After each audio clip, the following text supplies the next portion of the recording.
Hey everybody, good morning. Thanks for joining us. Welcome to Down to Earth with Harriet. It's the Monday morning edition, and it is Monday, September 16th, and I'm struggling to say that with all brevity because I can't believe it's the 16th of September. So forgive me, fall is upon us, and I guess in a few weeks we'll be trotting out, we will get really dressed. There's this thing trending on social media about finally dressing up.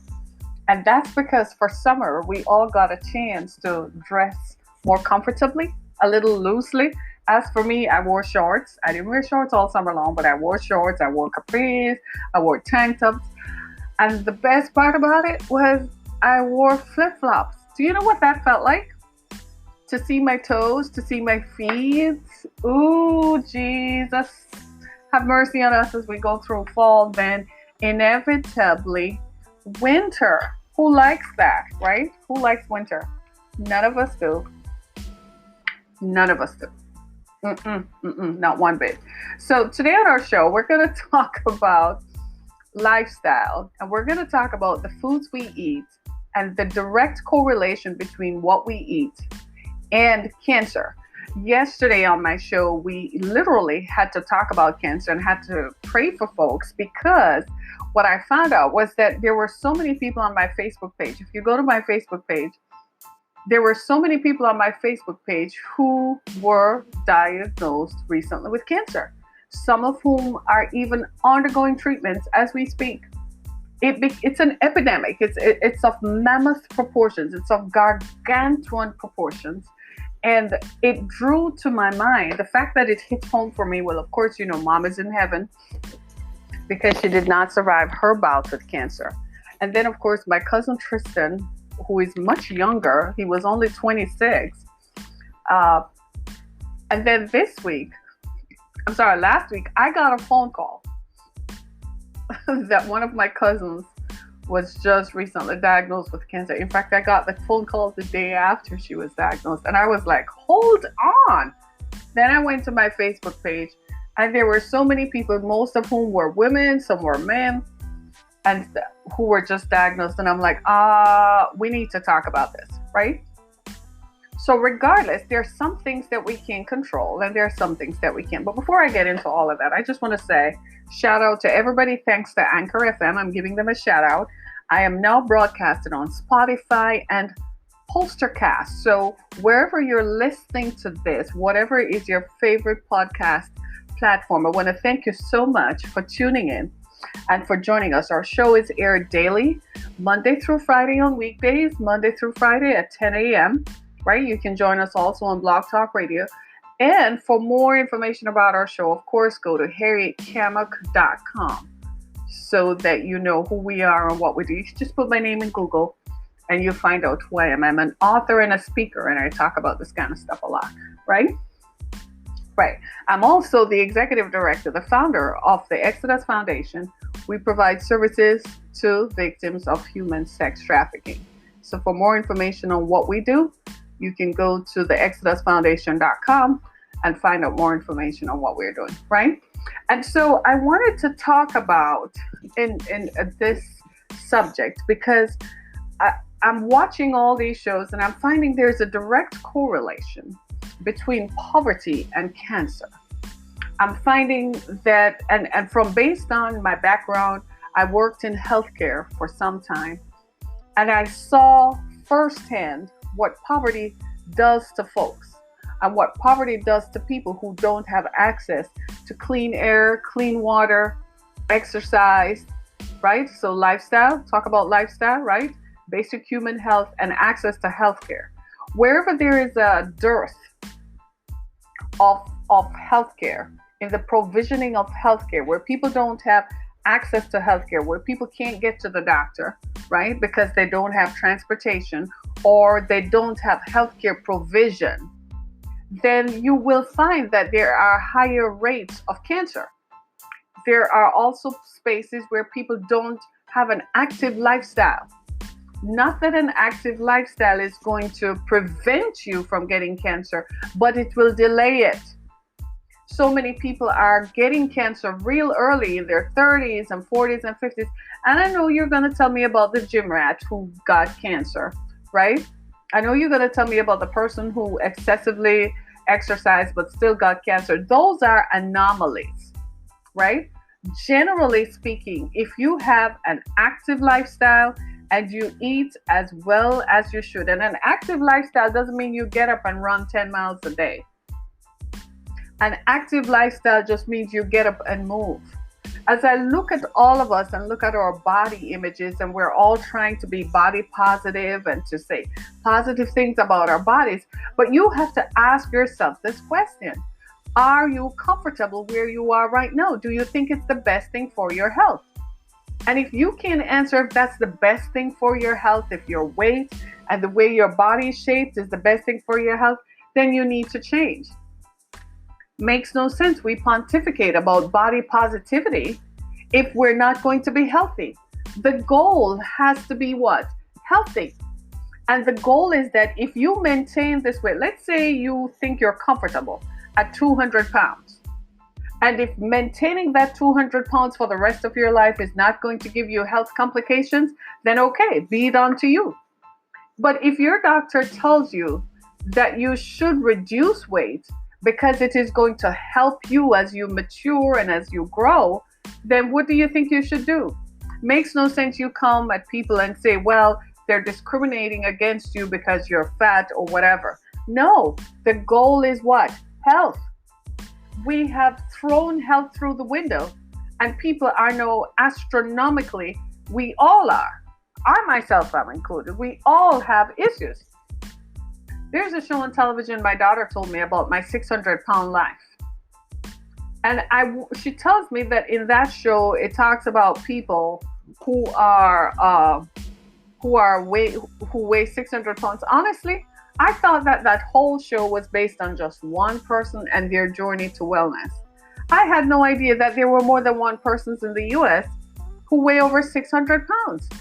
That is unprecedented, and that's not a normal thing, right? I don't think anyone should weigh. So I asked her, I said, well, what do these folks eat in a day? I was disturbed to learn that those folks eat over 24,000 calories per day. I couldn't believe it. I barely struggled through 1,200 calories per day. I couldn't believe, if I have to eat 1,800 calories per day, I feel bloated. Do you see what I'm saying? So don't come at me and say, oh, well, Harriet, you're just saying that. No. This is about being healthy. Now, I set certain standards for myself because my goal is what? To be healthy. I want to be healthy. I don't want to be focused on having to worry about what I'm eating. I don't want to have to worry about how will this affect my health. Now, studies have shown that when we're overweight, people are most likely to be diagnosed with complications such as diabetes and high blood pressure. What I have found is that there is a correlation between the drugs you take for high blood pressure that later on give people cancer.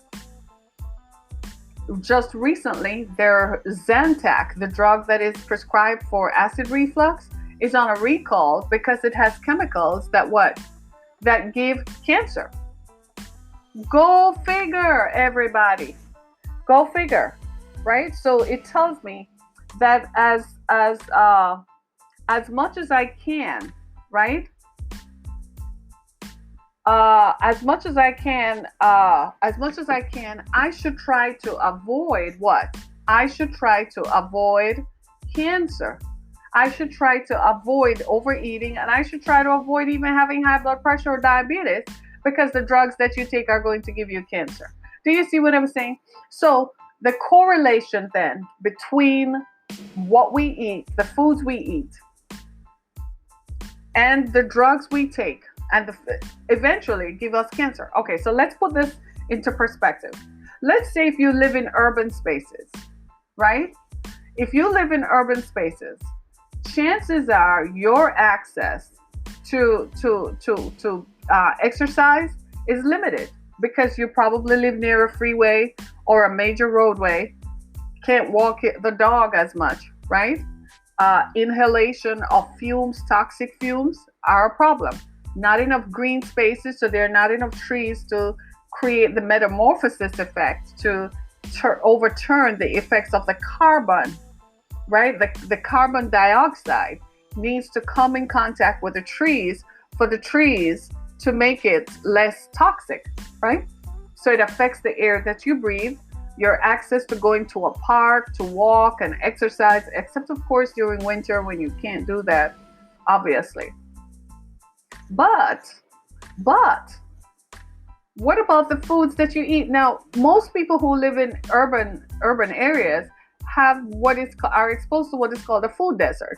That means their access to fresh fruit and vegetables are limited because the space to purchase that is usually farther away and they don't have access to transportation. So when they do go to the store, they tend to buy stuff that they can carry home and walk home with. That is leading up to cancer. So they end up buying processed foods. But I have also seen people in the grocery store who, when they get their monthly food stamps, you can tell because their cards are usually bigger than everybody else's cards because the rest of us have to watch our money, right? But when you look in their cards, it's a whole lot of processed foods. America, what are we eating? We're eating tons of processed mac and cheese, tons of processed pasta, not one fruit and veggie. Those folks don't even walk through the produce section. There are so many sugars. There are bottles of juice that if you read it, it's mostly high fructose corn syrup, right? Then they have pop like crazy. Do you know that the stuff in pop melts the calcium in your bones? Stop drinking pop, America. Stop drinking pop. And you look at people's cards, and sometimes they judge me because they look at my card, and I always want to cover my card because I'm the person going through the cash register and the cashier size, because she actually has to go look up the stuff in my card and look for the picture that matches it and then put the picture in it. I kid you not. Right? You believe that? So they look at me funny. Like, really, did you have to come in my line? Because, I have all the stuff in there. I have cucumbers, I have this, I have that. And they look in my card, and then people walk by and look in my card and then look at me and give me funny looks. And I'm like, be it unto you according to your works. But as for me and my house, I'm going to try to eat as much fruit and veggies as I can. Do you see what I'm saying? Now, does that mean that that's not a panacea? But what it means is, as much as possible, I'm going to avert sickness and disease as much as possible. And I think that's what we all should try to do. There is a direct correlation. Now, some of the fruits and veggies we buy they spray them, they paint them, they do all kinds of stuff to pretty them up. Really, we don't need that. Just take the stuff off the tree, take the fruit out of the food out of the ground and just put it out there. We'll wash it off. So when I go home, I wash my stuff off. Yes, I do. I wash my fruits and veggies. I wash the tomatoes and stuff. I wash them off before because they spray them with stuff. And yeah, I know it's time consuming. It is time consuming. Who can be bothered? But it is necessary. Do you see what I'm saying? So let's talk about exercise. Let's talk about exercise. Why are we not exercising? Okay, so you're going to tell me you don't have enough money to join a gym. And you're going to say that you don't have transportation to go to the gym, right? I'm waiting. I'm listening. Okay, so how about exercising right where you are? How about that? You can do crunches. You can do what I call on the spot jogging or running in place. Gets the blood activated, keeps the stuff in your gut from being a problem, and gets rid of the bacteria in your gut. How about that? You can do on the spot jogging. So you might live in a high rise in an urban area and you can't get out. Well, if you live in a high rise in an urban area, chances are you can go downstairs and walk the dog around. You might be afraid. If you live on the east side of Detroit, I can definitely hear your fears because gunshots might be firing at the time when you come home from work and you don't want to go out again. So can you walk up and down your driveway? If you have a house, can you go outside the house and run around in your own backyard if you have a house? It's the little things we can do. So many times we think of the glorious, glorified little things. You want to put on that pretty gym clothes and go to the gym and so on. But you have to start right where you are. It probably is going to require some effort for you to get on a bus at a convenient time of the day and go join a gym. It's going to require effort for you to make it happen, to pay for a gym membership so that you can exercise. The YMCA and YWCA are still open. There are still places in your area that offer exercise programs. The point is, find it, find what works for you, and start moving. Even if what you do is get up and move your arms, twist your body, bend your back, twist around, lay down on your back, put your legs up in the air and pretend you're riding a bike, right? Move your body, twist your upper body so that your heart gets a rhythm and get some movement, but do something. Don't just sit there, because there's a direct correlation between poverty and cancer. There's some things that none of us can avoid. The air spaces, we don't have any control over what goes into the atmosphere and the air around us, right? I live in an area where there are a lot of trees around. There are a lot of trees around my house, and I want them to stay there, because they're part of my green space. They absorb all the toxicity and all the fumes that come from motor vehicles. So I'm quite happy. I like my grass nice and green. It absorbs all the fumes. Yes. Thank God for that. But what about you and where you live? What if where you live is just a desert? It's a concrete jungle. It's just jungle after jungle, just building after building after building. Then you're going to have to make the effort to go find somewhere where you can exercise, because in the exercising, what you're getting out is what? You're getting out the fumes. You see where I'm coming from? You're getting out the fumes and you're getting all of the stuff out. Absolutely. It's worth it. It is worth it. So let's talk about, what about clean water? There's some places where there is not running water. I can't believe I'm having that conversation in America. There's some places in the Appalachian where they don't have access to clean water. You're going to have to boil your water. Yes, it is worth it. There's some places where people smoke too much. You're going to have to put the cigarette down. Some people started smoking at 15. I don't know why, but it happens. You're going to have to put the cigarettes down. Imagine that. People started smoking at 15, so by the time you're 30, hey ho, it's already embedded in your system. All that nicotine and the additives that they put in cigarettes, ammonia and stuff that makes it addictive, that stuff kills you. Did you know that ammonia is an additive in cigarettes? So every time you're smoking, you're inhaling ammonia. Good God.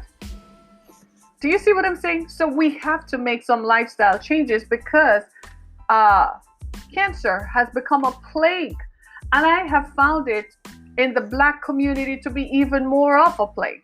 In certain immigrant communities, it's not a problem because they're accustomed to a different type of eating. They weren't born eating, McDonald's chicken nuggets and stuff. They weren't born eating processed foods all their lives. My friends, we're all going to have to go down to the produce store and spend your money out and buy fresh fruits and vegetables. And even if you get your Social Security once a month, you're going to have to pace it out. Put aside $20 for when the fresh fruit and vegetables run out. You go take the bus, go to the market, buy your fresh fruit and veggies and so on. Back in the day, people didn't even have access to public transportation, and they weren't dropping dead from cancer. They used to walk in the winter. We're acting like we just suddenly discovered ice and snow, and like we just suddenly discovered that we could do this. People who lived 100 years ago had to walk to get stuff in winter, and they didn't have the kind of clothing and the kind of boots that we have today. We have become a nation of lazy folks, and we sit down on our hindquarters and are getting sick and sicker. We gotta stop this, people. We gotta get to the point where we are taking better care of ourselves. We can't just let this cancer of a plague, it's like a plague that has come up on us because we ourselves are not taking care of ourselves. There's some things we don't have control over. Right now, I don't even know if we have control over access to healthcare because the way they have designed the system and rigged the system is that you can't even get access to healthcare anymore. Once upon a time, policymakers and urban planners were interested in the good of all. They wanted people to be able to access healthcare so people could, stay healthier. Now, policy planners don't care about anybody. They care about how much money they're going to make and how long they can continue to make money at their special interest. So, Bud, it's up to me and you to make what you want of it. People can say all they want, but I'm going to be honest with you. When I turned 50, I developed a belly that had nothing to do with lack of exercise, had everything to do with my hormones and how I was processing. I kid you not. I never in my whole life, the last time I had a belly, I was pregnant. That was 17, 18 years ago. And I kid you not, when I saw the thing, I freaked out because I watched my diet. And at the time, I was on a vegetarian diet. I was eating vegetables and fish. I kid you not. So you knew it had to be hormones. It was extraneous. Well, I told myself I wasn't working out enough. So I didn't work out for 2 months. I hit it. I went back on the skids even more aggressively than I was before. So over the last 26 years, when I was in high school, I used to run and then I continued jogging throughout my life, right? So I'm familiar with that. Okay. So what I found was jogging, every time I start running on the spot or running in place, my body has a rhythm and it kicks in. Oh, so I said, okay, that's a good thing. So 27 years ago, I discovered yoga. So I started doing yoga. So in the mornings, 4 days a week, for 20 to 25 minutes, I do yoga stretches. It has kept me in tune. And in the last year, I started running in place. Right? I started running in place even more than I did in previous years. Right?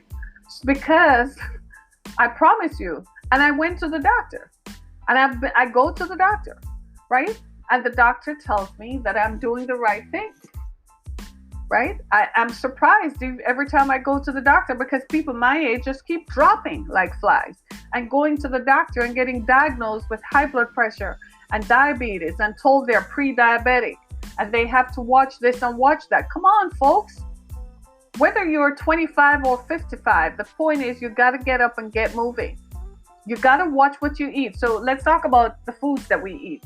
Why do we eat such high-fat foods?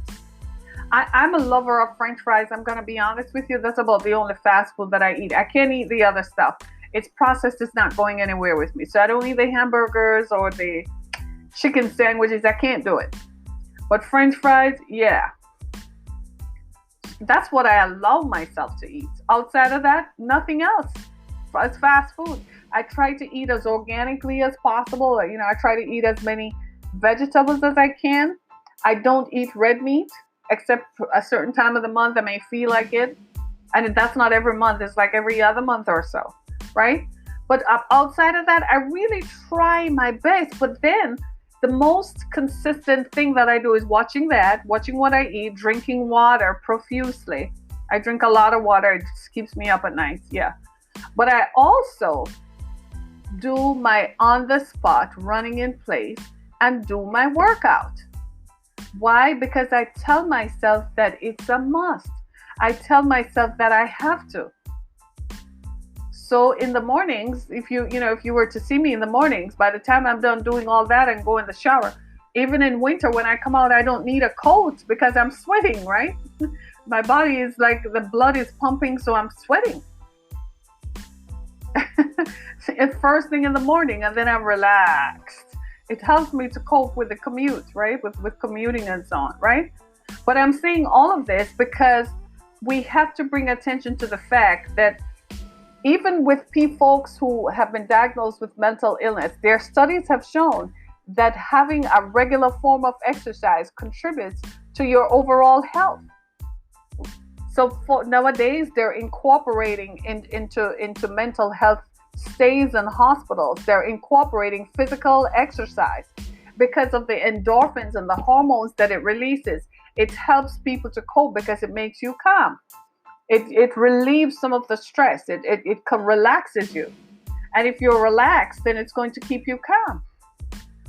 My friends, I am saying to all of us that we need to take better care of ourselves. We need to watch what we eat. Eat less fat. Trim the fat off the meats that you eat. Eat less red meat. Have a rounded diet. Eat less chicken. Some of us eat chicken 3-4 times a week. That's too much.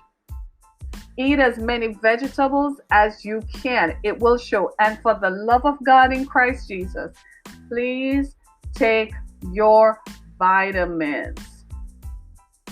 I am shocked to discover many people do not take vitamins. It's at the point of a negative diagnosis that they're running to the supplement store to take vitamins. Start taking your vitamins from now. It is a necessary thing because we don't get enough nutrients and minerals from the foods we eat because the soil is depleted. So we've got to do what? We've got to take our vitamins. Take your vitamins and more. Take your vitamin, your multivitamin, your vitamin B12, your selenium, your magnesium, your vitamin D, your vitamin C, your vitamin E, your fish oil, your omegas. Take your vitamins every day. Take one every day. And then it gets to the point where you can take it every other day. For years, I've taken vitamins, been taking vitamins since I was 18. Every time I go to the doctor, they never find a deficiency of iron or a deficiency in calcium or anything. My levels are always normal or above normal. They're always looking to take blood from me, and I stopped. I'm not doing that anymore. I did that once, and nah. They took more than they should. I felt like I was going to pass out for days. No, have you ever given blood? And I have the blood that's a universal donor, so everybody can use it. So they're always calling me, you don't want to give blood? You don't want to give blood? No. Take your vitamins, my friends, and work out. And for the love of God, go to therapy. We need to unpack some of the emotional burdens that we're carrying. So you see, it's a holistic health. When people used to talk about that, they used to think that we were all crazy, right? And they used to think that, these foolish people, they always come up with this new age stuff. I know you're beginning to see that it's a mind, body, spirit flow. You need everything to be in sync. You gotta get your mental health checked up by going to therapy. When stuff bothers you, someone dies, you lost a job, divorce, a bad breakup, go talk to someone. You got to eat right during the day. Watch what you eat, drink lots of water, and keep it moving. Move your arms around your heart area. Twist your body. When you wake up in the morning, do on-the-spot jogging, jump in place. Keep it moving. Move your arms, move your legs. Right? Walk briskly when you're walking. I see people walking and slouching across the street. I'm like, keep it moving. 100 years ago, they didn't have what we have, and they were way healthier. They were dropping from plagues like cancer. And yet here we are today. Right? Just shocking. Just shocking. Just shocking. So I want you to do me a couple of things. Right? And I want you to look at the way your lifestyle is impacting your health. And I want you to take care of it. This is Harriet Kemick with Down to Earth. Thanks so much. We'll be back.